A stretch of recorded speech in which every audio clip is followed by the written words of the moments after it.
Easter என்று சொல்லவில்லை, சொல்லக்கூடாது ஈஸ்டர் என்று சொல்லி அப்படின்னு சொல்லி ஸ்தோத்திரம் நீங்கள் அறிந்து கொள்ளும்படியாக இயேசு உயிர் தேர்ந்த அந்த நாளிலே ஸ்தோத்திரம் அந்த இஸ்ரேல் தேசத்துல ஏரோது அரண்மனையில ஒரு குழந்தை பிறக்கிறது, ராஜ குழந்தை ஒன்று பிறக்கிறது. அந்த குழந்தைக்கு ஈஸ்டர் என்று பேர் வைக்கிறாங்க. ஸ்தோத்திரம் இயேசு உயிர் தேர்ந்த நாள்ல ஸ்தோத்திரம் அவன் பிறந்ததுனால அந்த குழந்தைக்கு பேர் என்ன வச்சாங்க? ஈஸ்டர்னு பேர் வச்சாங்க. அல்லேலூயா சொல்லுங்க, அல்லேலூயா. அதுக்கு அடுத்த வருஷம் பர்த்டே கொண்டாடுறாங்க. ஸ்தோத்திரம் ஈஸ்டர் பிறந்த நாள். அல்லேலூயா சொல்லுங்க, அல்லேலூயா. இயேசு உயிர் தேர்ந்த நாள் அப்படியே மருவி ஈஸ்டர் பிறந்த நாளா மாறிச்சு. இயேசு உயிர் தேர்ந்த நாள் ஆகி போச்சு. ஈஸ்டர் அந்த குழந்தை பிறந்த நாளாக அந்த உயிர் தேர்ந்த நாள் மாறினதுனால ஸ்தோத்திரம் அந்த உயிர் தேர்ந்த நாள் ஸ்தோத்திரம் ஈஸ்டர் என்று சொல்லி அழைக்கப்பட வேண்டாம். ஏன்னா ஈஸ்டர்னு சொன்னா அந்த குழந்தை பிறந்த நாளை நம்ம செலிப்ரேட் பண்ற மாதிரி ஆயிப்போகுது. ஸ்தோத்திரம் புரியுதா இல்லையா உங்களுக்கு? அல்லேலூயா சொல்லுங்க, அல்லேலூயா. அதனால ஈஸ்டர்னு சொன்னா, ஈஸ்டர் அப்படின்னு சொன்னா யாருக்கு நம்ம மகிமையை கொண்டு போறோம் அப்படின்னா அந்த ராஜ அரண்மனையில் பிறந்த ஏரோதின் அந்த குழந்தைக்கு தான் நம்ம கொண்டு போறோம். அதனால ஈஸ்டர் என்று அதிகமாக சொல்லாதபடிக்கு கிறிஸ்து உயிர் தேர்தல் நாள் என்று சொல்லுவது ஸ்தோத்திரம் உண்மையாகவே ஆண்டவருக்கு மகிமையை கொண்டு வரும். எனவே ஸ்தோத்திரம் நாம் சொல்லும்போது கிறிஸ்து உயிர் தேர்தல் நாள் ஸ்தோத்திரம் பிளஸிங் வாழ்த்துக்கள் என்று சொல்லுவது நமக்கு நல்லது. இல்லைன்னா நாம் சொல்லுகிற அந்த வாழ்த்துதல் அந்த குழந்தைக்கு போயிடும் அப்படின்றத மனதில் வைத்து செயல்பட உங்களை அன்போடு கேட்டுக்கொள்கிறேன். கர்த்தர் உங்களை ஆசீர்வதிப்பாராக. இன்றைக்கு ஈஸ்டர் செய்தியை 3 கோணங்கள்ல உங்களோடு நான் பேச போறேன். கொஞ்சம் கவனமா கேட்கணும். 3 பார்ட்டா, 3 பகுதியா சுருக்கமாக நான் ஆண்டுடைய வார்த்தை கொடுக்கும்படி ஆண்டவரால் ஏவப்படுகிறேன். நீங்கள் கவனமாய் கேட்க வேண்டிய காரியம். அல்லேலூயா சொல்லுங்க, அல்லேலூயா. இயேசு நம்முடைய பாவங்களுக்காக பல பாடுகள் பட்டு ஸ்தோத்திரம் மத்தேயு 16:21 அவர் சொன்னபடியே ஸ்தோத்திரம் மூப்பராலும் பிரதான ஆசாரியராலும் பல பாடுகள் பட்டு மரித்து அடக்கம் பண்ணப்பட்டு 3வது நாள் உயிரோடு கூட எழும்ப வேண்டும் என்பது தேவனுடைய கட்டளை, தேவனுடைய திட்டம், தேவனுடைய சித்தம். அவர் மரித்தால்தான் நமக்கு ஜீவன், அவர் மரிக்காவிட்டால் நமக்கு ஜீவன் இல்லை என்பதனால அவர் மரணத்தை ருசி பார்த்தார். மரணம் என்பது என்ன? நீங்க ஃபர்ஸ்ட் முதல்ல புரிஞ்சுக்கணும். ஸ்தோத்திரம் மரணம் என்பது என்ன அப்படின்னா தேவனை விட்டு பிரிதல். சிலுவையிலேயே என் தேவனை ஏன் என்னை கைவிட்டு அப்பே விட்டாரு. ஸ்தோத்திரம் பிதா பிரிச்சுட்டாரு. ஸ்தோத்திரம் மரணம் என்பது நல்லா ஞாபகம் வச்சுங்க, தேவனை விட்டு பிரித்தவர்கள் தான் மரணத்துல பாதாளத்துல இருப்பாங்க. ஸ்தோத்திரம் தேவன் அங்க இருக்க மாட்டார். பாதாளத்துல நரகத்துல தேவன் இருக்க மாட்டார். ஸ்தோத்திரம் தேவனை விட்டு பிரிதலுக்கு பேர் தான் மரணம். ஸ்தோத்திரம் ஜீவன்னா தேவனோடு கூட உறவில் இருப்பது, தேவனோடு கூட உறவில் இருக்கிறதுக்கு பேருக்கு ஜீவன். ஸ்தோத்திரம் புரியுதா? கவனிக்கிறீங்களா? அல்லேலூயா சொல்லுங்க, அல்லேலூயா. ஸ்தோத்திரம். அப்போ ஸ்தோத்திரம் தேவனை விட்டு இயேசு பிரிந்து அந்த பாதாள கொடுமையெல்லாம் அனுபவிச்சுட்டு இப்ப உயிர் தெழுந்து வந்து தேவனோடு கூட நம்மை சேர்த்தார் என்பதை நீங்கள் கண்டிப்பாக மனதில் வைத்துக் கொள்ள வேண்டும். பரதேசி என்று சொல்லி இருக்கிறது, அங்க தேவன் இருக்கிறார். அது பரிசுத்தவான்கள் இளைப்பாறுகிற இடம். அங்க இருக்கிறவங்களுக்கு மரணம் கிடையாது, நித்திரை. இளைப்பாரி கொண்டிருக்கிறார்கள், தூங்கி ரெஸ்ட் எடுத்து கொண்டிருக்கிறார்கள். அங்க தேவன் இருக்கிறார். ஸ்தோத்திரம். அதனால தான் அந்த கல்லனை பார்த்து சொன்னார், இன்றைக்கு என் கூட எங்க இருப்ப? ஆமா, நான் ஏற்கனவே அங்க இருக்கிறேன், நீ என் கூட அங்க இருப்பேன்னு சொன்னார். அல்லேலூயா சொல்லுங்க, அல்லேலூயா. அதனால பரதேசில பரிசுத்தவான்கள், நித்திரை அடைந்த பரிசுத்தவான்கள் கூட தேவன் இருக்கிறார். பூமியிலும் இருக்கிறார், பரதேசிலும் இருக்கிறார். எப்போதும் தேவன் அவளோடு கூட இருப்பார். ஸ்தோத்திரம். இந்த உறவை ஏற்படுத்தும்படிதான் இயேசு இந்த உலகத்துல மனுஷனாக வந்தார் என்று சொல்லி பார்த்தோம். அல்லேலூயா சொல்லுங்க, அல்லேலூயா. ஸ்தோத்திரம். இப்போ உயிர் தெழுந்த ஆண்டவர் என்ன பண்ணார் முதல்ல அப்படின்னு சொல்லி பார்க்கணும் அப்படின்னா 1 பேதுரு 3வது அதிகாரம் 18, 19, 20 வசனங்களை வாசிப்போம். 1 பேதுரு 3வது அதிகாரம் 18, 19. ஏனெனில் கிறிஸ்துவும் நம்மை தேவனிடத்தில் சேர்க்கும்படிக்கு, தேவனை விட்டு பிரிந்திருந்த மரணத்துக்கு பாத்திரவான்களாயிருந்த நம்மை மறுபடியும் தேவனிடத்தில் சேர்க்கும்படிக்கு அநீதி உள்ளவர்களுக்காக நீதி உள்ளவராய் பாவத்துக்கென்று ஒரு தரம் பாடுபட்டு அவர் மாம்சத்திலே கொலையுண்டு ஆவியிலே உயிர்ப்பிக்கப்பட்டார். அல்லே சொல்லுங்க, அல்லேலூயா. இயேசு வந்த நோக்கம் என்ன? தேவனிடத்தில் நம்மை மீண்டும் சேர்க்கும்படிக்கு. இது நீங்க வந்தவே கூடாது. ஸ்தோத்திரம். ஆண்டவரை விட்டு பிரிந்த ஏதேன் தோட்ட உறவை மறுபடியும் சேர்க்கும்படிதான் இயேசு வந்தார். அதை அழகாய் செய்து முடித்தார். மாம்சத்தில் கொலையுண்டு பாதாளத்துல போயிட்டு 3 நாள் இரவும் 3 பகலும் 72 மணி நேரம். ஸ்தோத்திரம். அல்லே சொல்லுங்க, அல்லேலூயா. கவனிங்க, என்ன பாருங்க, 3 நாள் இரவும் பகலும். யோனா எப்படி மீனின் வயிற்றில் 3 நாள் இரவும் பகலும் இருந்தாரோ அதுபோல ஸ்தோத்திரம் மனுஷகுமாரனும் பூமியின் இருதயத்தில் இருப்பார்னு மத்தேயு 13 சொல்றார். ஸ்தோத்திரம். கவனிங்க, எத்தனை நாள்?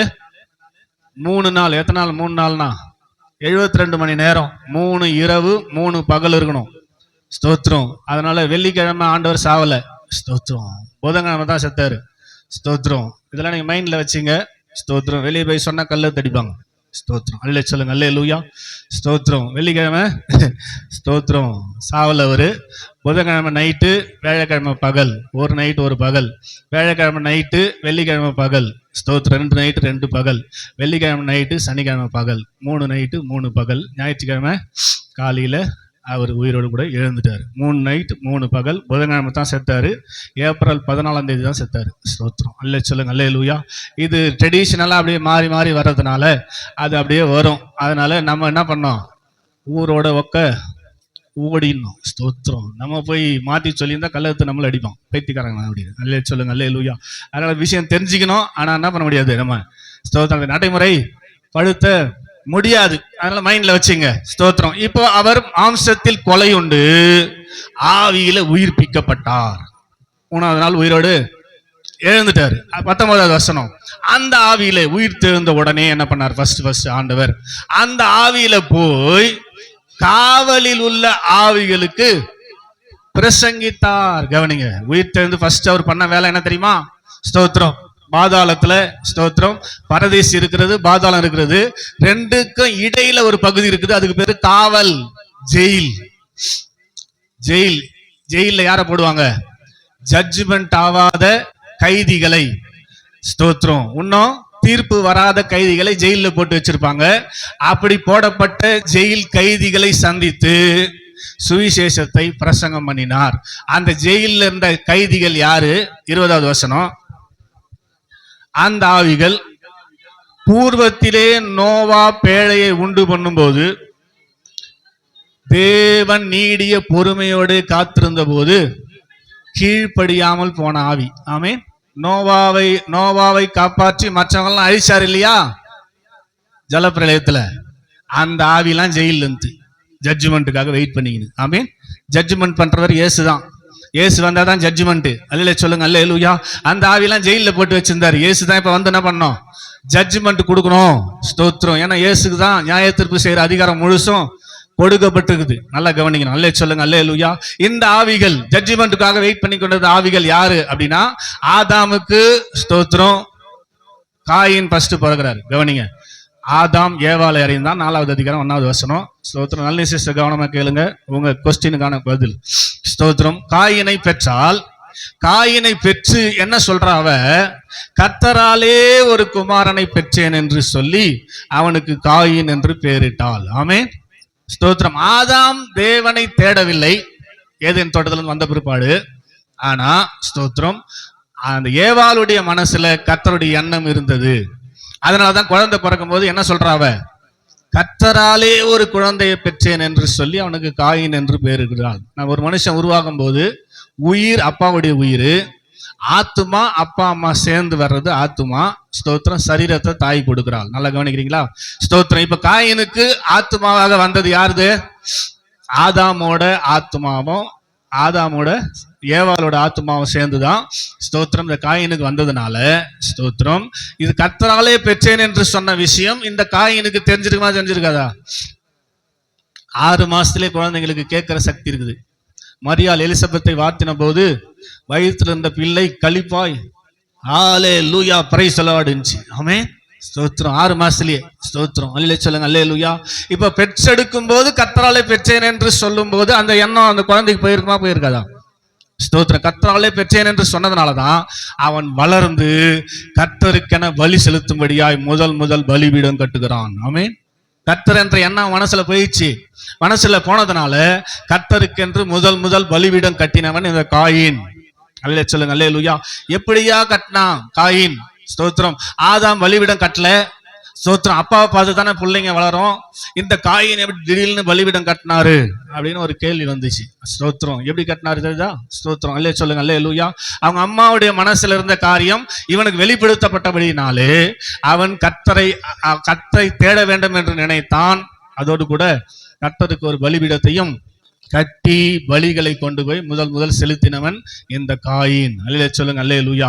ஆனா ஆவி உயிர் அப்பாவது வந்ததுனால ஆவி சரியில்லை. அவன் முகநாடி வேறுபட்டதுனால காயினையும் அவன் காணிக்கையும் கர்த்தர் என்ன பண்ணல, அங்கீகரிக்கவில்லை. அதனால அவன் என்ன பண்றான்?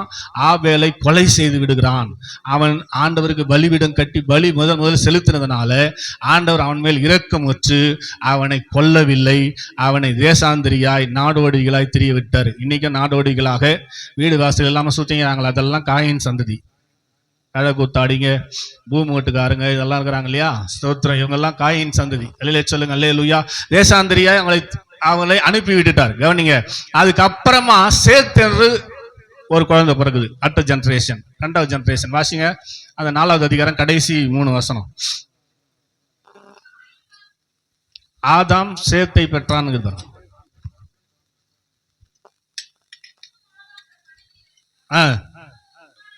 அவள் ஒரு குமாரனை பெற்று ஆபேலுக்கு பதிலாக தேவன் எனக்கு வேறொரு புத்திரனை கொடுத்தான் என்று சொல்லி அவனுக்கு சேத் என்று பெயரிட்டான். அல்லேலூயா சொல்லுங்க. அல்லேலூயா. சேத்துக்கு ஏனோஸ் பிறந்தான். ஏனோஸ் பிறந்த போது ஜனங்கள் பூமியிலே ஆண்டவரை தொழுது கொள்ள ஆரம்பித்தார்கள். ஆமென்.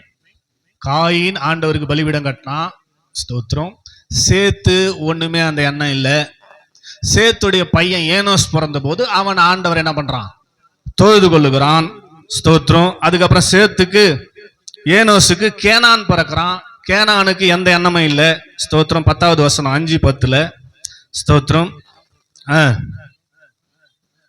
அவ்வளவுதான், ஒண்ணுமே இல்லை. ஏனோசு கேனானை பெற்றான். கேனானுடைய நாளெல்லாம் 910 வருஷம் அவன் மரித்தான்.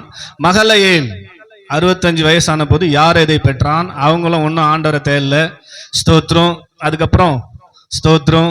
ஏனோக்கு 19வது வசனம்.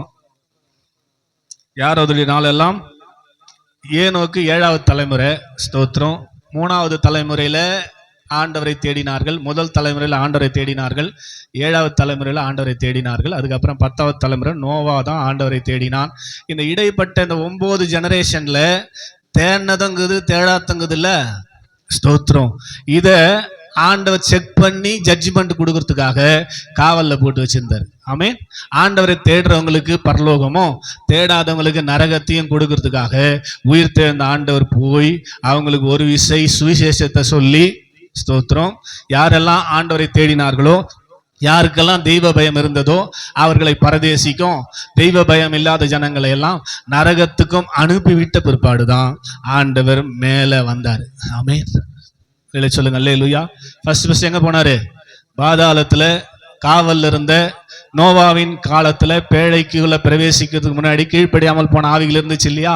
அந்த ஆவிகளை போய் ஜட்ஜ்மெண்ட் பண்ணி, ஸ்தோத்திரம், யாரெல்லாம் ஆண்டவருக்கு பயந்து வாழ்ந்திருக்கிறார்களோ, எந்த தலைமுறை ஆண்டவருக்கு பயந்து வாழ்ந்திருக்கிறார்களோ அவர்களுக்கு பரதேசியையும், அதுக்கப்புறம் ஸ்தோத்திரம் பயப்படாம வாழ்ந்தவர்களை நரகத்திலும் அனுப்பிவிட்டு தான் ஆண்டவர் இப்போ வெளியில வராரு. அல்லே சொல்லுங்க. அல்லேலூயா. சத்தமா சொல்லுங்க, உற்சாகமா சொல்லுங்க. அல்லேலூயா. ஆமா, வெளியில இப்போது அவர் வருகிறார். கவனிங்க. ஸ்தோத்திரம். இயேசு கிறிஸ்து மரித்த போது, நல்லா நீங்க கவனிக்கணும். ஸ்தோத்திரம். இயேசு கிறிஸ்து மரித்த போது அந்த செய்தி கடகட கடகடன்னு உலகம் எல்லாம் பரவிச்சு. இயேசு, ஸ்தோத்திரம், ரோம்ல சிலுவையில் அறையப்பட்ட செய்தி அன்று மாலை பேப்பர்லயே வருது, ஹெட்லைன்ல. ஸ்தோத்திரம். இயேசு என்று சொல்லி, ஜோஷுவான்னு பேரு தமிழ்ல இயேசுக்கு, ஜோஷுவா என்று சொல்லி ஒரு மனிதர், ஸ்தோத்திரம். இஸ்ரேல்ல பெத்லகேம்ல வாழ்ந்தாராமே, அவர் நல்லவராக இருந்தார், நன்மை செய்கிறவராக இருந்தார். அதை ஸ்தோத்திரம் அறிந்து கொள்ளாமல் புரிந்து கொள்ளாமல் இந்த ரோமர்கள் சிலுவையில் அறைந்து ஸ்தோத்திரம் கொலை செய்தார்களாமே அப்படின்ற ஸ்தோத்திரம் செய்தி ஸ்தோத்திரம் அந்த டைம்ஸ் ஆஃப் இந்தியா, டைம்ஸ் ஆஃப் வேர்ல்ட் அப்படின்ற பத்திரிகையில ஸ்தோத்திரம் மாலை செய்தியிலே வந்துச்சு. ஸ்தோத்திரம் இயேசு மரித்த செய்தி எல்லாருக்கும் தெரியும். இயேசு என்ற ஒருவர் என்ன பண்ணாரு, கல்வாரி சிலுவையிலே மரித்தார் என்ற செய்தி உலகம் அறிந்திருந்தது. ஆனால் இயேசு உயிர்த்தெழுந்தார் என்ற செய்தி இன்னைக்கு வரைக்கும் உலகத்துக்கு தெரியல, உலகம் நம்ப மாட்டேங்குது. இயேசு மரித்து இப்ப அடக்கம் பண்ணிட்டாங்க.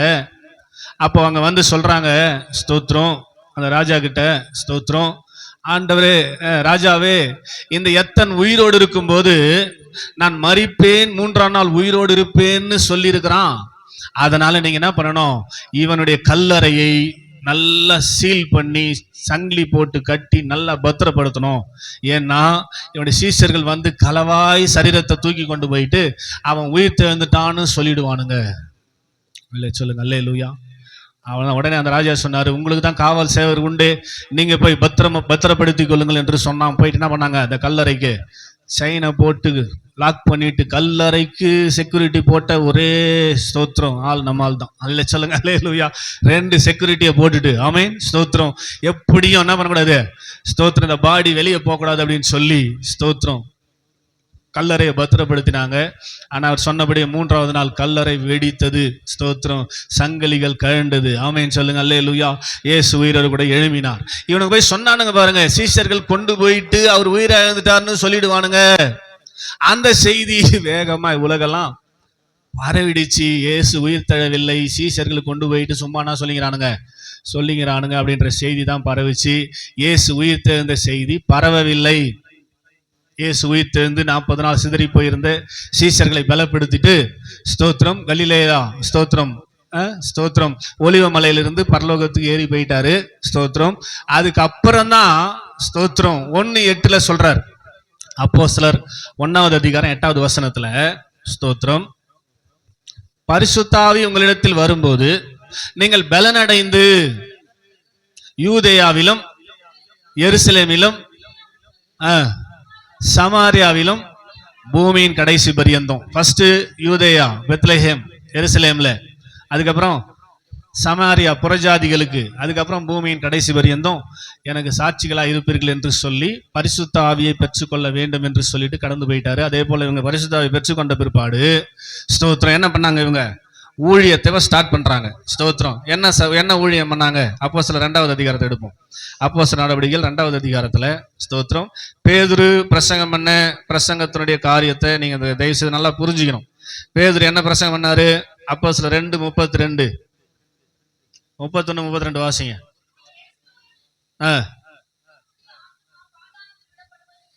என்றும் அவருடைய மாம்சம் அழிவை காணப்படுவதில்லை என்றும் முன்னறிந்து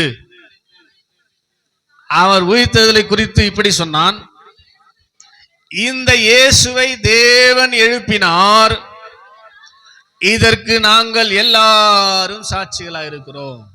எங்க இயேசு உயிரா எழுந்துட்டாருங்க, தேவன் அவரை உயிரா எழுப்பிட்டாருங்க, அதை நாங்க பார்த்தங்க, எங்களாண்ட அவர் பேசினாருங்க, நாங்க சாட்சி கொடுக்கிறோம், இயேசு உயிரோடு கூட இருக்கிறார், இயேசு உயிர் தெழுந்தார். அவங்க ஊழியமே தான். அப்போஸ்தலர் 3:15 கூட வாசித்து பாருங்க. அப்போஸ்தலர் 3வது அதிகாரம் 15வது வசனம். அப்போஸ்தலர் 3:15 4:33 3:15 வாசிங்க. ஜீவாதிபதியை கொலை செய்தீர்கள், அவரை தேவன் மரித்தோரிலிருந்து எழுப்பினார், அதற்கு நாங்கள் சொல்லுங்க அல்லேலூயா. தொடர்ந்து 4:33 தொடர்ந்து வாசனைப்பாங்களேன். ஸ்தோத்திரம். எல்லாத்திலையும் இந்த அப்போஸ்தலர்கள் செய்த ஊழியம் என்ன, இயேசு உயிரா இருக்கிறார் என்பதற்கு நாங்க சாட்சி. கவனிக்கிறீங்களா? ஏன் உயிர் தேர்ந்த செய்தி பரவல? உயிர் தேர்ந்த செய்தி, மரித்த செய்தி உலகம் எல்லாம் அன்னைக்கே பரவிச்சு.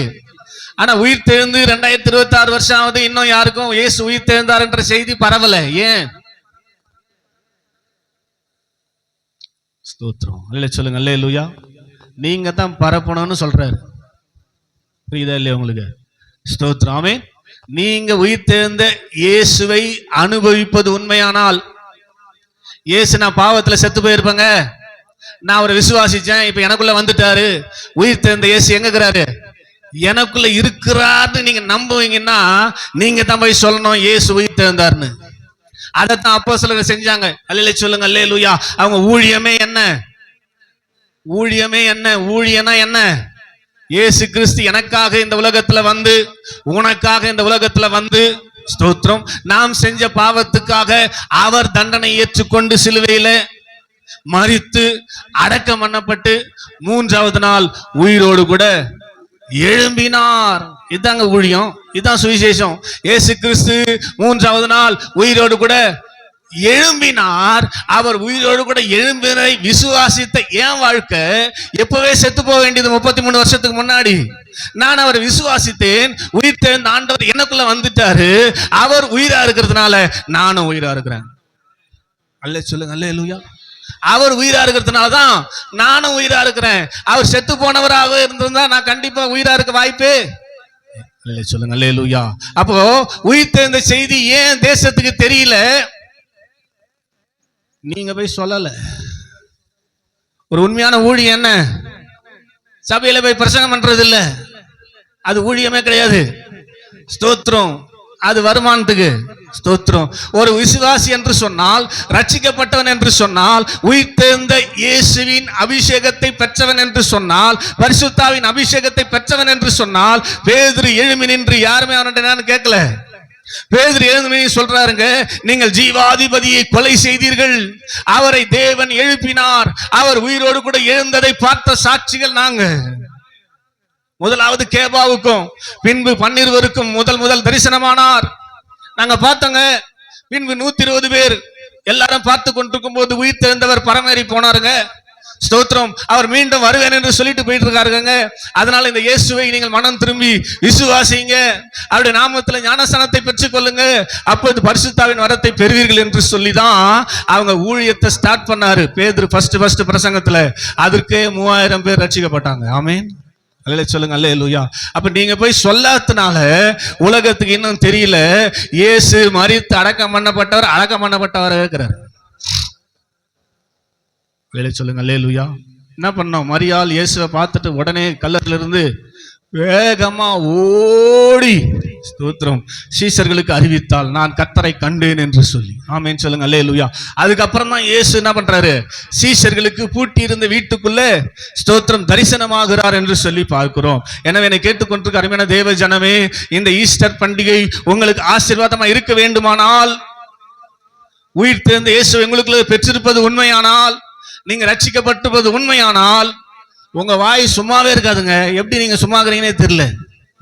ஒரு ரட்சிக்கப்பட்ட மனுஷி, சமாரியா ஸ்திரீ, பாவத்தோடு வாழ்ந்து கொண்டிருந்த சகோதரி, பாவத்திலேயே மூழ்கி இருந்தா. ஸ்தோத்திரம்.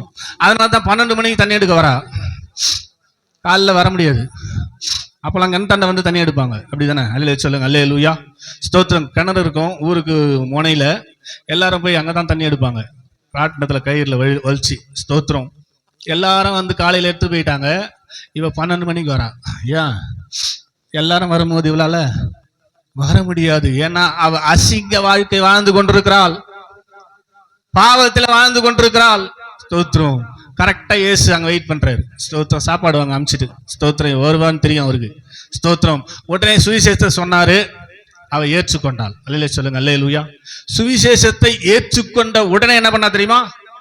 தண்ணி எடுக்கிறத விட்டாங்க. யோவான் 4வது அதிகாரம் எடுங்க. ஸ்தோத்திரம். அல்லேலூயா சொல்லுங்க, அல்லேலூயா. ஸ்தோத்திரம். ஒரு விசுவாசி ரட்சிக்கப்பட்டால்னா இதாங்க. ஸ்தோத்திரம். நீங்க ரட்சிக்கப்பட்டுக்கிறீங்களான்னு பாருங்க. யோவான் 4வது அதிகாரம், ஸ்தோத்திரம், அதனுடைய குடத்தை வைத்துவிட்டு 28வது வசனம்.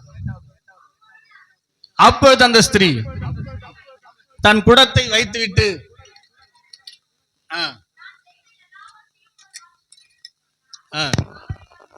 அவரை வந்து பாருங்கள், அவர் கிறிஸ்து தானா என்று அந்த சமாரியா ஜனங்க மொத்த பேரும் எங்க கொண்டான்ட்டா?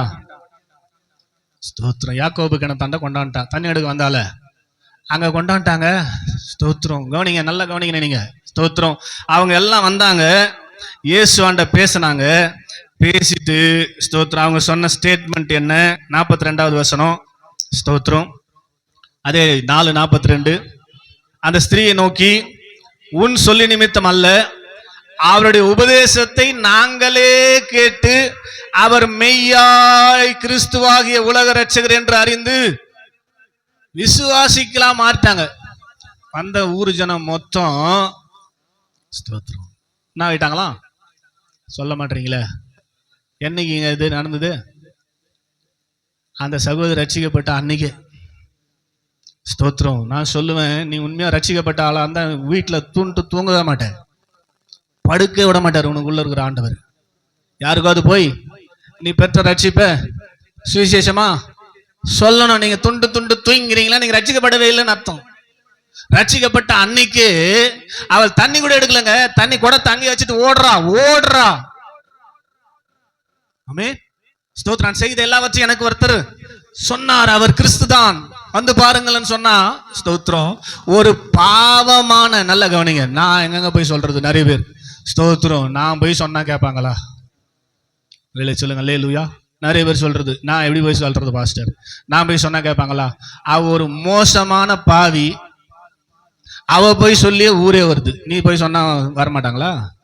அவளோட மோசமாக நீ, புரியுதா இல்லையா உங்களுக்கு? அவ ஒரு மோசமான பாவி, ஒருத்தர் முகத்திலையும் முழிக்க முடியாது. அவ ஒருத்தர் முகத்திலையும் முழிக்கவே முடியாது. அதனால 12 மணிக்கு தண்ணிக்கு வரா.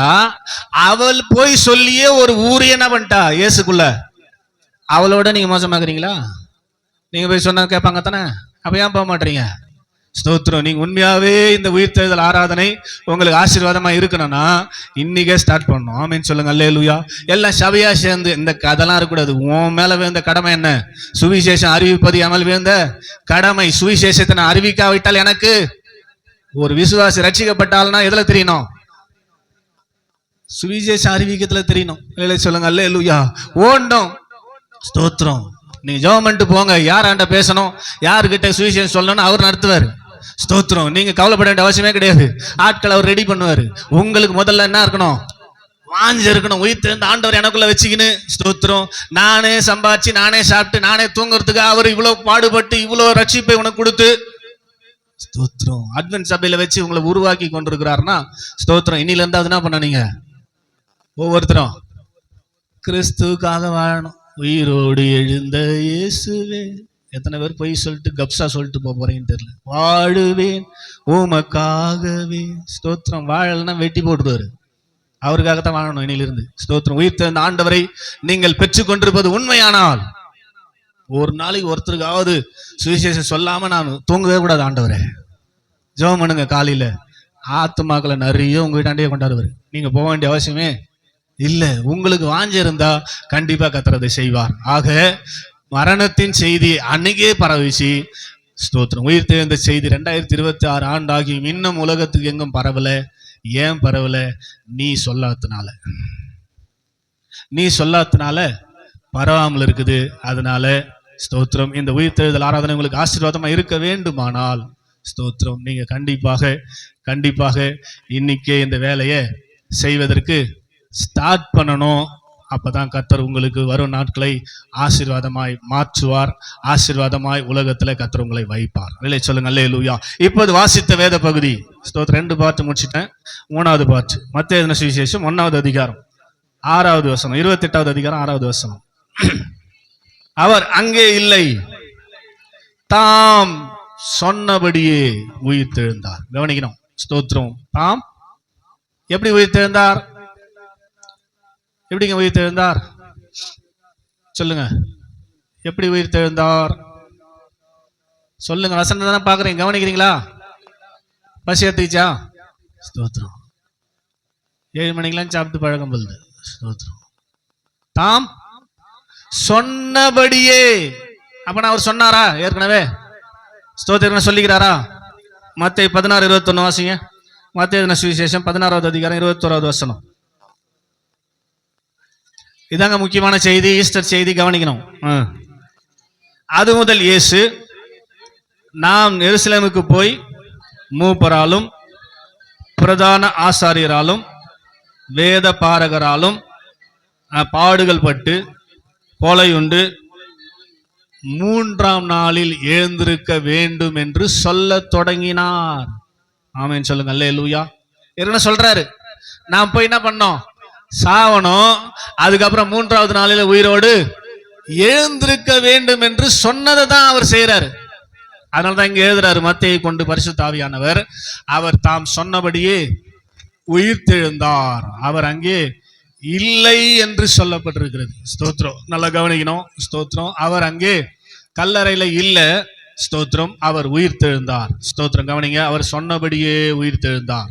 ஸ்தோத்திரம். இப்ப அப்போஸ்தலர் 1வது அதிகாரம் 11வது வசனத்தை வாசிப்போம். அப்போஸ்தலர் 1வது அதிகாரம் 11வது வசனம். இயேசு ஒலிவமலையிலிருந்து எடுத்துக்கொள்ளப்பட்டார். கவனிங்க, எடுத்துக்கொள்ளப்பட்டார். மேகத்துல அவர் ஏறி போயிட்டார். அவரு வழி அனுப்புறதுக்கு போன 120 பேர் வானத்தை அண்ணாந்து பார்த்து கொண்டிருக்கிறார்கள். இயேசு காணோம், பரமேறி போயிட்டார். கவனிக்கிறீங்களா? ஸ்தோத்திரம். இப்போ வானத்துல தூதன் தோன்றி சொன்னதை தான் இப்ப நம்ம வாசிக்க போறோம். வாசிங்க.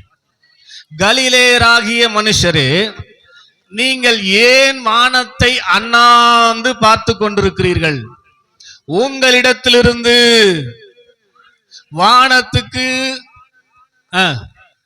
எடுத்துக்கொள்ளப்பட்ட கிறிஸ்துவானவர் எப்படி உங்கள் கண்களுக்கு முன்பாக வானத்துக்கு எழுந்தருளி போனாரோ அப்படியே வருவார்.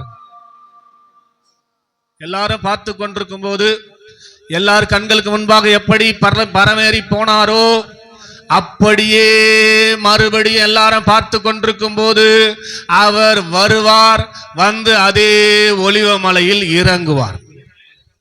ஆமென் சொல்லுங்க. அல்லேலூயா. சத்தமா சொல்லுங்க. அல்லேலூயா. ஸ்தோத்திரம். அதனால நீங்க புரிந்து கொள்ள வேண்டிய விஷயம், எதுவுமே அவர் சொல்லாம செய்கிறவர் இல்ல, சொன்னதைத்தான் செய்கிறவர் என்பதை நீங்கள் புரிந்து கொள்ள வேண்டும். இயேசு வரப்போகிறார், ஒலிவ மலையில வந்து இறங்க போகிறார். ஸ்தோத்திரம். அதுக்கு முன்னாடி ஸ்தோத்திரம், இது 2வது வருகைன்னு பேரு. ஸ்தோத்திரம். ஏற்கனவே ஒரு முறை ஸ்தோத்திரம் குழந்தையாக இந்த உலகத்துல வந்தார்.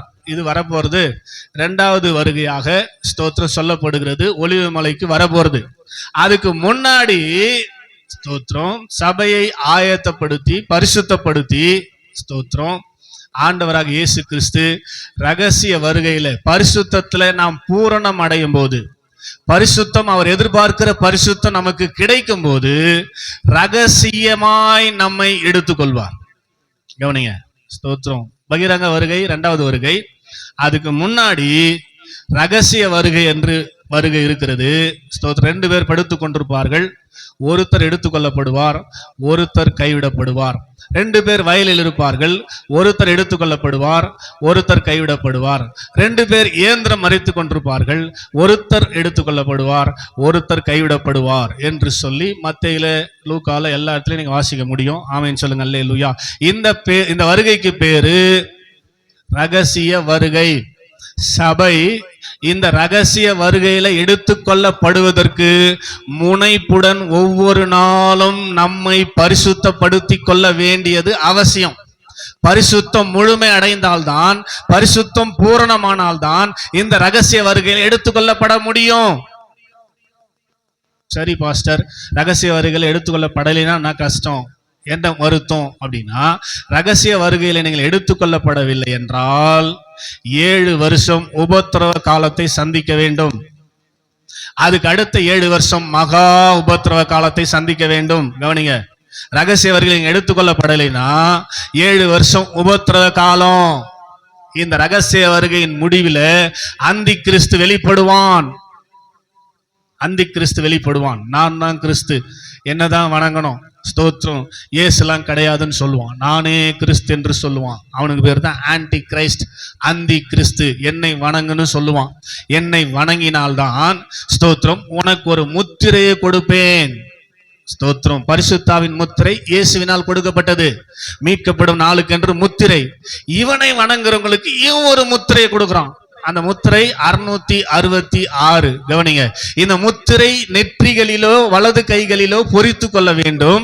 இந்த முத்திரையை பொறித்து கொள்ளுகிறவர்கள் மட்டுமே சாமான் வாங்க முடியும், பொருட்களை விற்க முடியும். அல்லேலூயா. ஸ்தோத்திரம். கவனிங்க, தான் உபத்திரவ காலத்தின் ஸ்டார்டிங் டைம். அந்த முத்திரை யார் பதித்திருக்கிறார்களோ அவர்கள் தான் ஸ்தோத்திரம் கடையில் போயிட்டு டிபார்ட்மெண்டல் ஸ்டோர்ல போயிட்டு ஸ்தோத்திரம் பொருள் வாங்குறதுக்கு என்ட்ரியே கதவே திறக்கும். இல்லைன்னா நீங்க கடைக்குள்ளவே போக முடியாது. உங்க பொருளை வியாபாரம் பண்ணணும்னாலும் நீங்க இந்த முத்திரையை தரித்து கொள்ள வேண்டும். கவனிங்க, அல்லேலூயா சொல்லுங்க, அல்லேலூயா. இந்த முத்திரையை தரித்து கொண்டால் பரலோகம் போக முடியாது. முத்திரையை தரித்து கொள்ளாவிட்டால் அந்த உலகத்துல வாழ முடியாது.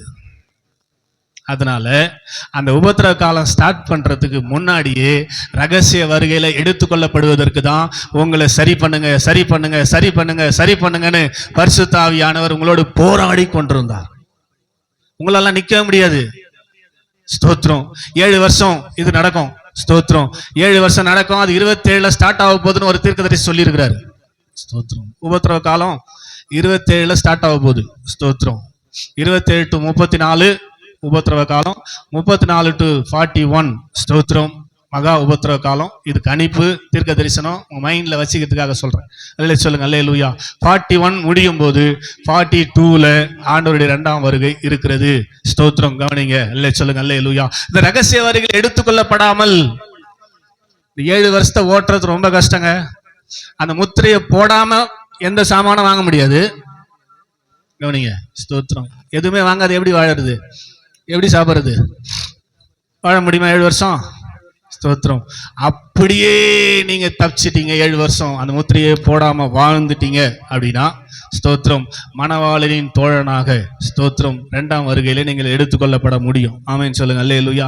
அதுலயும் மாட்டாம தப்பிச்சிட்டீங்கன்னா அடுத்த 7 வருஷம் மகா உபத்திரவ காலம். அடிதடிதான். ஸ்தோத்திரம். இயேசுனாவே அடிப்பான், இயேசுனாவே அடிப்பான். பைபிளை கையில பார்த்தா சுற்றுவான் உன்னை. ஸ்தோத்திரம். பயங்கரமான உபத்திரவ காலம் 7 வருஷம் இருக்குது. ஸ்தோத்திரம். அந்த 7 வருஷத்துல தாக்கு பிடிக்கிறது ரொம்ப ரொம்ப ரொம்ப ரொம்ப கஷ்டம். அதுலலாம் நம்ம நிக்கவே முடியவே முடியாது. ஏன் நம்ம சபைக்கு வந்துங்கிறோம்? அந்த நரகத்துக்கு போயிடக்கூடாதுன்ட்டான். அல்லேலூயா சொல்லுங்க, அல்லேலூயா. நரகத்தை நம்ம போயிடக்கூடாதுன்னு சொல்லி தான் அவர் நரகத்துக்கு போய் அந்த பாடுகளை ஏற்றுக்கொண்டு வேதனைகளை ஏற்றுக்கொண்டு ஸ்தோத்திரம் நம்மை கொண்டு போய் பரலோகத்துல தேவனோடு சேர்க்கும்படிதான் அவர் காரியங்களை செய்து முடித்து கடந்து போயிருக்கிறார். அதை விசுவாசித்து ஏற்றுக்கொண்டிருக்கிற நம்முடைய வாழ்க்கையில பரிசுத்தத்தின் மேல ஒரு வாஞ்ச வர்ணங்க. 2வது வருகையை குறித்து வேதம் சொல்லுகிறது, அந்த நாளை சகிப்பவன் யார்? அந்த நாள்ல யாருமே நிக்க முடியாதாம். ஸ்தோத்திரம். உக்கிர கோபத்தோடு வருவாராம். வாசித்து பாருங்க, வெளிப்படுத்தின விசேஷம். ஸ்தோத்திரம்.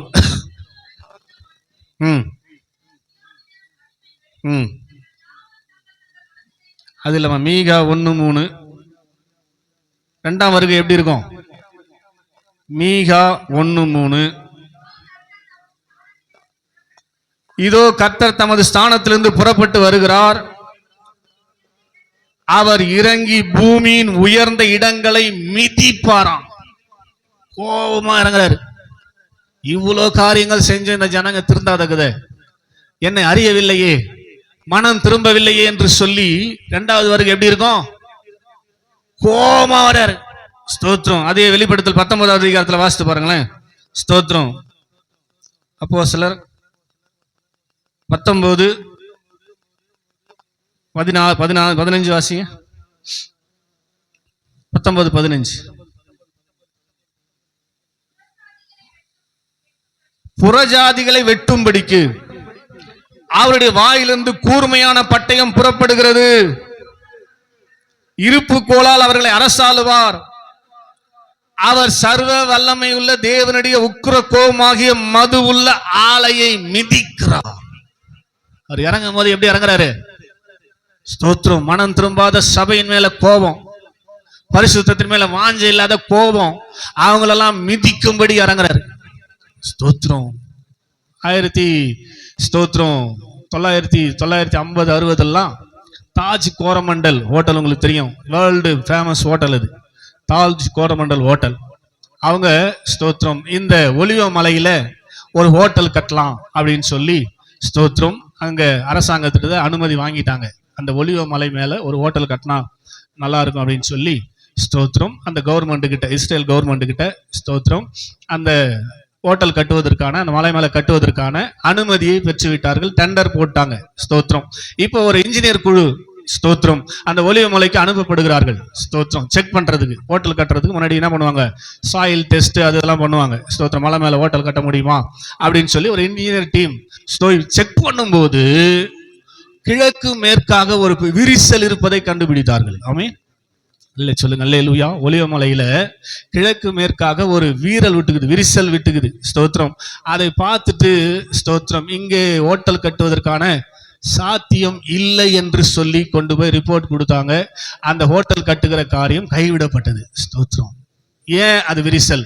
வாசிங்க சகரியா தீர்க்கதரிசன புஸ்தகம் ஸ்தோத்திரம் 14வது அதிகாரம் 4வது வசனம். ஒலிவ மலையில் தான் வந்து இறங்க போறாரு. கோபத்தோடு வந்து இறங்க போறாரு. ஸ்தோத்திரம். வாசிங்க. அந்நாளிலே அவருடைய பாதங்கள் கிழக்கே எருசலேமுக்கு எதிரே இருக்கிற ஒலிவ மலையின் மேல் நிற்கும். அப்பொழுது மகா பெரிய பள்ளத்தாக்கு உண்டாகும்படி ஒலிவ மலை நடு மையத்திலே கிழக்கு மேற்காக பிளந்து போம். அதனாலே ஒரு பாதி வட பக்கத்திலும் ஒரு பாதி தென் பக்கத்திலும் சாயும். கவனிங்க, அவர் வந்து நிக்க போறாரு இல்லையா? ஸ்தோத்திரம். ரெண்டா பழக்க போகுது அந்த ஒலிவ மலை. ஸ்தோத்திரம். உடனே எப்படி பழகிறது? அதனால எப்பயோ ஸ்டார்ட் ஆயிடுச்சு, பொழந்துனுக்குது. அவர் வந்து கரெக்டா 2 காலை அந்த பொழப்புக்கு சென்டரா வச்சு நின்னார்னா ஸ்தோத்திரம், அவர் வைக்கிற அந்த கோபத்தினால ஒலிவ மலை 2ஆய் பிளந்து வடக்கு புறம் ஒரு பகுதியும் தெற்கு புறம் ஒரு பகுதியுமாய் சாய போகுது. ஸ்தோத்திரம். ஏன் கோபம்? மனம் திரும்பாத சபையை பார்த்து, மனம் திரும்பாத ஸ்தோத்திரம் விசுவாசிகளை பார்த்து. அல்லே சொல்லுங்க அல்லேலூயா. இதைத்தான் 2 பேதுரு 3:9 எழுதுறாரு.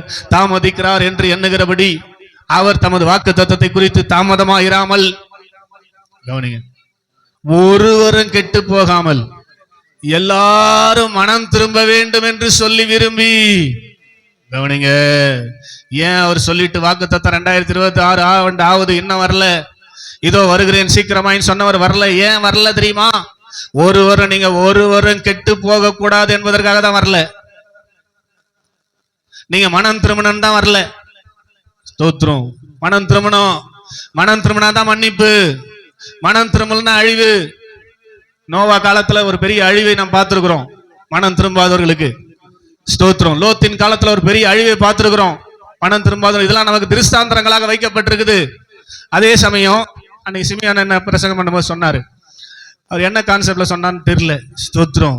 நினிவேக்கு யோனாவை அனுப்புறாரு. ஸ்தோத்திரம். யோனா போய் 40 நாள் சுற்றி திரிந்து இந்த நினிவே கவிழ்க்கப்பட்டு போக போகிறது என்று சொல்லுகிறார்.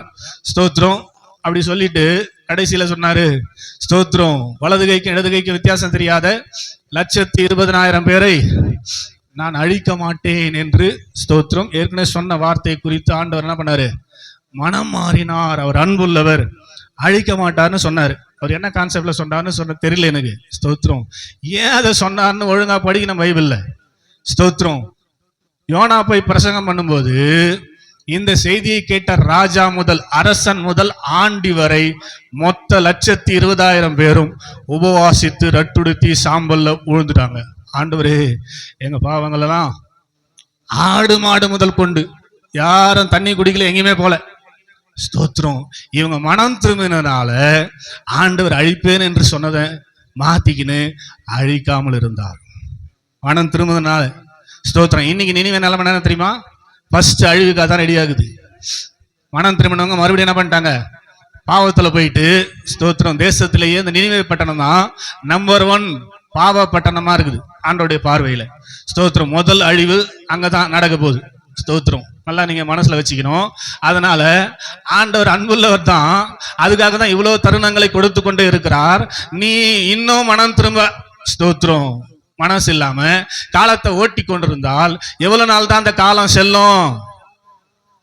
அதனால நீங்க என்ன பண்ண, கண்டிப்பா மனம் திருமணங்க. இன்னும் நிறைய பேருக்கு உலக ஆசை இச்சை உலகத்தின் மேலே ஒட்டிங்குது. இயேசு கிட்ட வர மனசே இல்லை.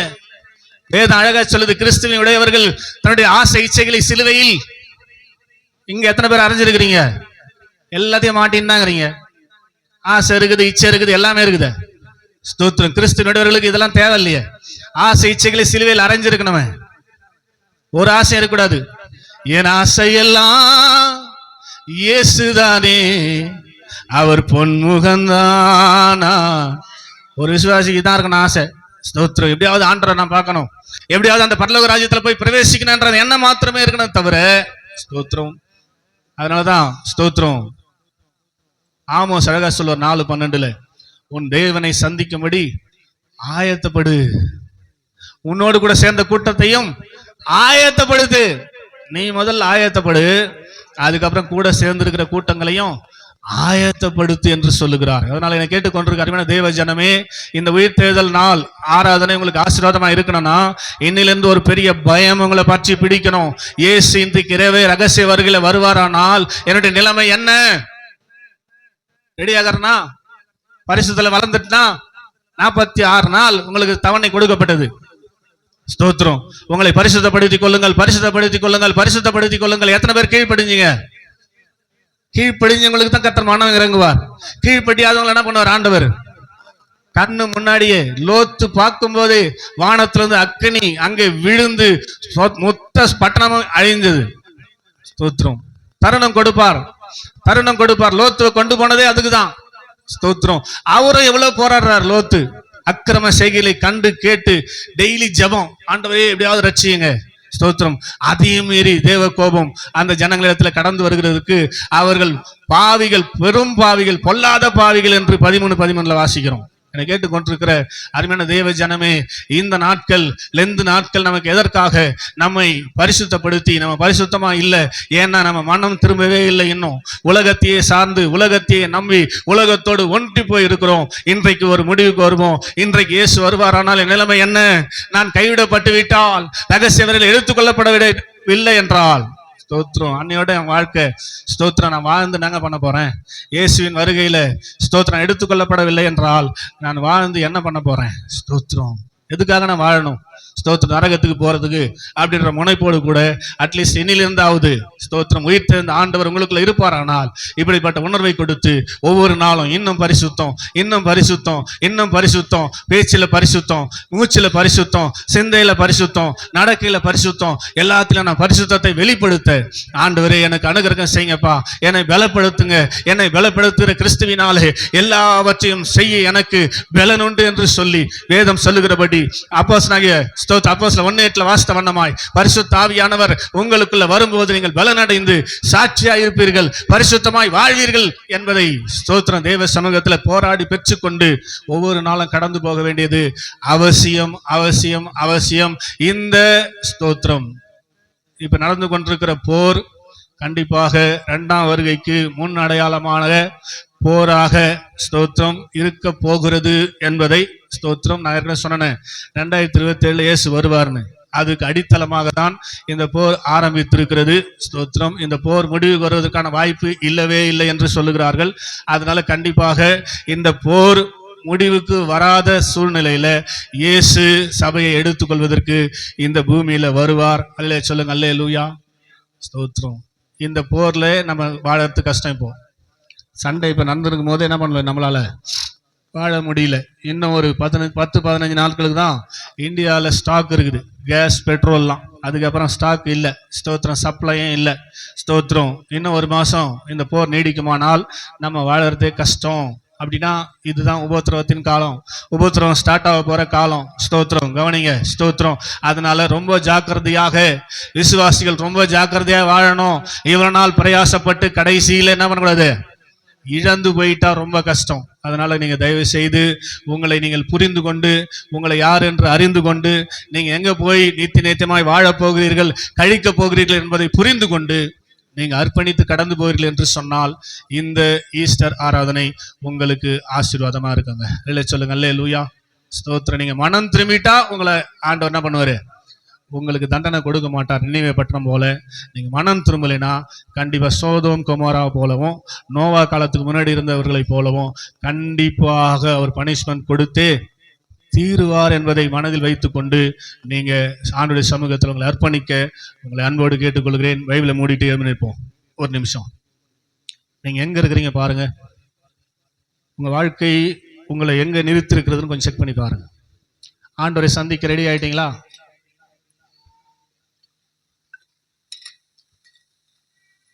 எதுக்கு இந்த 10 days ப்ரோக்ராம்?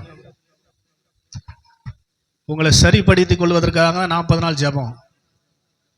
என்ன ஏமாத்துறன்னு உங்களையே ஏமாத்திங்கிறீங்க பாருங்க. 40 நாள் நீங்க தெய்வ சமூகத்துக்கு வந்திருந்தா கண்டிப்பா ஆண்டவர் எதிர்பார்க்கிற பரிசுத்தம் உங்களுக்கு கிடைச்சிருக்குங்க. அதற்காக தான் இந்த ப்ரோக்ராம் வச்சார். என்ன ஏமாத்திட்டு கட்சியில் உங்களே ஏமாத்திங்கிறீங்க. ஆண்டவர் எதிர்பார்க்கிற பரிசுத்தம் இன்னும் உங்களுக்கு இல்லைங்க. ஸ்தோத்திரம். ஆண்டவர் எதிர்பார்க்கிற பரிசுத்தம் இல்லை. என்னையும் சேர்த்து தான் சொல்றேன். ஸ்தோத்திரம். பரிசுத்தம் பூர்ணமாயிடுச்சுன்னா எடுத்துருவார் என்ன இங்கிருந்து. பரிசுத்தம் பூர்ணமாயிடுச்சுன்னா என்னை எடுத்துருவாருங்க. உபத்திரவத்துக்கு நேரம் நடத்த மாட்டார். பரிசுத்தம் என்ன எனக்கு பூர்ணம் ஆகல. ஸ்தோத்திரம். ஓரளவுக்கு இந்த 40 நாளை நான் பயன்படுத்தி கொண்டேன். என்னை ஓரளவுக்கு ஆண்டவரோடு பரிசுத்தத்தில் இணையும்படியான காரியங்களை செய்வதற்கு அர்ப்பணித்துக் கொண்டேன். இங்க இருக்கிற எத்தனை பேர் இதை ஞானமா பயன்படுத்தி கொண்டீங்க? ஸ்தோத்திரம். ஆண்டுடைய சமூகத்துக்கு வரும்போது ஒரு பயம் இருக்கும், பக்தி இருக்கும். பரிசுத்தத்தை நீங்க வாஞ்சிப்பீர்கள் என்பதற்காக தான் உங்களெல்லாம் அந்த ஜெபத்தில் இன்வால்வ் பண்ணியிருந்தார் ஆண்டவர். ஸ்தோத்திரம். அது ஒரு சடங்கு மாதிரி, ஒரு கடமை மாதிரி வந்து அன்னைக்கு மட்டும் பண்ணிட்டு ஸ்தோத்திரம். மற்ற நாள்லாம் எந்த காரியத்தை குறித்தும் பரிசுத்தத்தை குறித்து எந்த அறிவும் இல்லாமல் நம்ம வாழ்ந்து கொண்டிருக்கிறோமே. இப்போ ஆண்டுடைய வருகை இன்னைக்கு இருக்குமானால் நம்முடைய நிலைமை என்னங்க? ஸ்தோத்திரம். யோசித்து பாருங்க. ரகசிய வருகை இன்னைக்கு இருக்குமானால் இவ்வளவு நாள் வாழ்ந்து என்ன சாதனை? என்ன பண்ண போறோம்? இவ்வளவு நாள் சபையில் அங்கத்தினராக இருந்து என்ன பண்ண போறோம்? கொஞ்சம் ஒப்பு கொடுங்க. இன்னைக்காவது ஆண்டுடைய சத்தத்துக்கு கீழ்ப்படிங்க. 100 வருஷம் பிரசங்கம் பண்ணார் நோவா. ஒரு ஆள் மனம் திரும்பல. ஸ்தோத்திரம். உங்களை மாதிரியே என்ன மாதிரியே இருந்தாங்க. ஸ்தோத்திரம். ஆண்டவர் அழித்தார். மனம் திரும்பாத கீழ்ப்படியாதவர்களை கர்த்தர் அழித்தாருங்க. இது திருஷ்டாந்தரம். இன்னைக்கு ஒப்பு கொடுக்குறீங்களா? ஸ்தோத்திரம். நீங்க ஒப்பு கொடுத்து ஆண்டவருக்கு சாட்சியாய் வாழ அர்ப்பணித்து பாருங்கள்.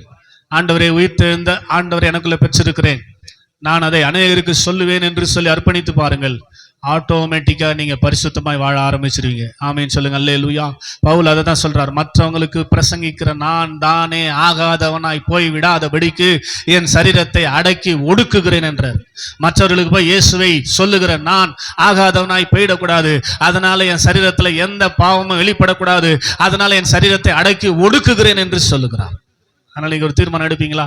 ஆண்டவரை உயிர்த்தெழுந்த ஆண்டவரை நான் போய் சாட்சியாய் அநேகருக்கு சொல்லுவேன் அப்படின்ற உள்ளம் உங்களுக்குள்ள இருக்குமானால் வலது கரத்தை உயர்த்தி இன்னைக்கு அர்ப்பணிங்க பார்க்கலாம். ஒப்பு கொடுங்க. வலது கரத்தை உயர்த்தி உயிர்த்தெழுந்த ஆண்டவரை நான் கூடுமானவரை ஆண்டவரை நான் போய் சொல்லுவேன்ப்பா. அதனால எனக்கு கிடைக்கிற ஆசீர்வாதம் என்ன? நான் பரிசுத்தத்துல வளர்றேன். நான் பரிசுத்தத்துல வளர்றேன். ஸ்தோத்திரம். வருகைக்கு நான் ஆயத்தம் ஆகிற ஆண்டவரே, அதனால என்ன பயன்படுத்துங்கப்பா, என்ன பயன்படுத்துங்கப்பா, என்ன பயன்படுத்துங்கப்பா. சொல்லுங்க சொல்லுங்க சொல்லுங்க. ஹல்லேலூயா, ஹல்லேலூயா, ஹல்லேலூயா, ஹல்லேலூயா, ஹல்லேலூயா. ஆண்டவரே, உலகம் எங்க சாட்சியா இருப்பீர்கள் என்று சொன்னீரே. பரிசுத்த ஆவி உம்மிடத்தில் வரும்போது நீங்கள் பலன் அடைவீர்கள் என்று சொன்னீரே. யூதேயாவிலும் எருசலேமிலும் சமாரியாவிலும் பூமியின் கடைசி பரியந்தம் நாங்கள் சாட்சி போய் சொல்லுவதற்கு எங்களை பயன்படுத்துங்கப்பா, எங்களை பயன்படுத்துங்கப்பா, எங்களை பயன்படுத்துங்கப்பா. அல்லேலூயா.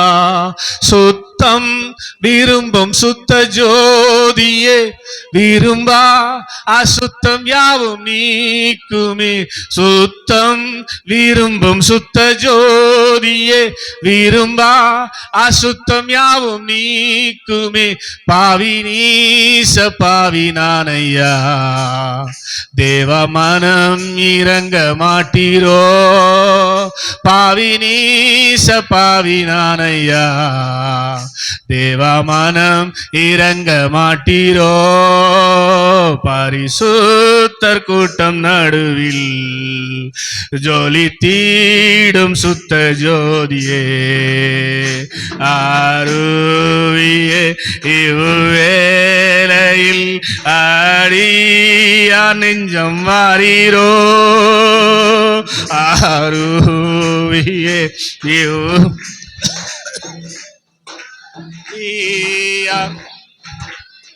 ஆமேன். பாரும் தந்தையே, எந்தன் உள்ளத்தை யாரும் காணா உள்ளலங்கோலத்தை பாரும். எந்தன் உள்ளத்தில் யாரும் காணா உள்ளலங்கோலத்தை மனம் நொந்து மருளுகிறே. பரிசுத்தம் கெஞ்சுகிறேன். சொல்லுங்க, மனம் நொந்து மருளுகிறேன். பரிசுத்தம் கெஞ்சுகிறேன். பரிசுத்தர் கூட்டம் நடுவில் ஜொலித்தீடும் சுத்த ஜோதியே, ஆருவியே இவ்வேளையில் ஆடியாரெஞ்சம் வாரீரோ. தாகமா கேட்கறோம், நிரப்புங்க. பாருவியே இவ்வேளையில் ஆடியார் நெஞ்சம் வாரீரோ. எல்லாம் சேர்ந்து கடைசியா, துணை வேண்டும் தகப்பனே உலகிலே, என்னை எதிர்க்கும் சக்திகள் பல உண்டு. துணை வேண்டும் தகப்பனே உலகிலே, என்னை எதிர்க்கும் சக்திகள் பல உண்டு. என் ஜீவன் எல்லை அங்கிலோ, பரிசுத்தம் என எழுதும். கேளுங்க, என் ஜீவன் எல்லை எங்கிலோ, பரிசுத்தம் என எழுதும். கையை தட்டி எத்தனை பேர், அப்பா என் ஜீவன் எல்லை எங்கோ, பரிசுத்தம் என எழுதும். உம்முடைய வருகைக்கு ஆயத்தப்பட்டவனாய், என்னோடு கூட சேர்ந்த கூட்டத்தை ஆயத்தப்படுத்தினவனாய் உம்மை எதிர்கொள்ள எனக்கு கிருபை செய்யுங்கப்பா, எனக்கு கிருபை செய்யுங்கப்பா. ஸ்தோத்திரம். எப்ப நம்முடைய ஜீவன் போகும் என்று தெரியாது. உலகத்தையே தன் ஆட்சியில் வைத்திருந்த மகா அலெக்சாண்டர் மரிப்பதற்காக மரண வியாதி வந்துச்சு, மரிப்பதற்கு போய் கொண்டிருக்கிறான். அப்ப இருந்த உடன் மந்திரிமார்களை கூப்பிட்டு சொன்னா, நான் சீக்கிரம் செத்துருவேன். ஸ்தோத்திரம். அப்படி என்னை அடக்கம் பண்ண கொண்டு போகும்போது அந்த ஃபியூனரல் பாக்ஸ்ல 2 சைட்லயும் ஓட்டை போட்டு 2 கையும் வெளியே திர்ற மாதிரி கூட்டுமாங்க, எடுத்துமோங்க அப்படின்னு சொல்லிட்டு செத்துட்டான். ஏன் ஸ்தோத்திரம் அப்படின்னு சொல்லி அவங்க கேட்டாங்க. அவன் சொன்னா, நான் மகா அலெக்சாண்டர் இந்த உலகத்தையே என் கையில வச்சிருந்தேன். ஸ்தோத்திரம். எவ்வளோ சொத்து, எவ்வளோ ஆஸ்தி, எவ்வளோ காரியம். ஆனா நான் செத்து இந்த உலகத்துல இருந்து போகும்போது என் கையில ஒண்ணுமே கொண்டு போகலன்னு இந்த உலகம் அறியட்டும். மனுஷன் உலகம் முழுவதையும் ஆதாயப்படுத்தினாலும் தன் ஆத்மாவை நஷ்டப்படுத்தினால் அவனுக்கு ஒரு 5 பைசா லாபம் இல்லை. அதனால அருமையான சபையே, ஸ்தோத்திரம், இந்த கால நேரத்துல தேவ சமூகத்துல ஒப்பு கொடுங்கள். உங்க ஆத்துமா யுகாகமாய் தேவனோடு கூட வாழ போகிறதா, அல்லது நரகத்துல பிசாசோடு வேதனையில கடந்து போராட போகிறதா என்பதை தீர்மானித்தவர்களாக ஒவ்வொரு நாளும், ஆண்டவரே என் ஜீவன் எல்லை எங்கிலும் பரிசுத்தம் என எழுதோ. அவர் பரிசுத்தாவியானவருங்க. நம்மளை அசுத்தத்து நேரம் நடத்த மாட்டார். அவர் பரிசுத்தரா இருக்கிறது போல நாமும் பரிசுத்தமாய் வாழும்படிதான் நடத்துவார். நாம் அர்ப்பணிக்கிறது இல்லை, அவர் சத்தத்தை கேட்கறது இல்லை. நம்ம இஷ்டத்துக்கு வாழ்ந்து கொண்டிருக்கிறோம். அர்ப்பணியுங்கள். முழங்கால் பண்ணிட்டு உட்காருங்க. அப்பா என்னோட பேசுங்க, என்ன நடத்துங்கன்னு கேளுங்க. அவர் உங்களுக்கு போதிப்பார், நடத்துவார், உங்களை பயன்படுத்துவார், உங்களை ஆசீர்வாதமாய் வைப்பார், பரிசுத்தப்படுத்துவார். அவரோடு கூட எப்போதும் வைத்துக் கொள்ள உதவி செய்வார். ஜெபிக்கலாமா? கிருபை நிறைந்த பிதாவே, உமக்கு நன்றி செலுத்துகிறோம்.